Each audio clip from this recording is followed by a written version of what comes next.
Ahojte.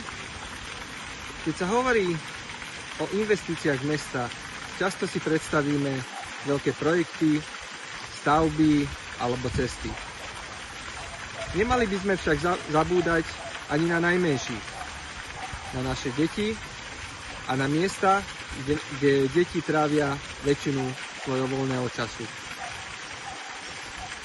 Bratislava potrebuje aktívne využívať všetky dostupné možnosti, externé zdroje, granty, fondy alebo partnerstvá na to, aby zabezpečila deťom primerané možnosti ich pohybu.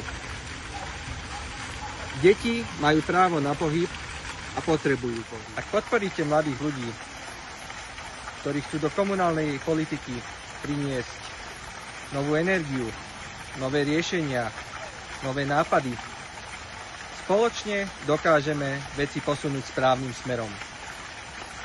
Urobme Bratislavu lepšou. Ďakujem. Ahojte.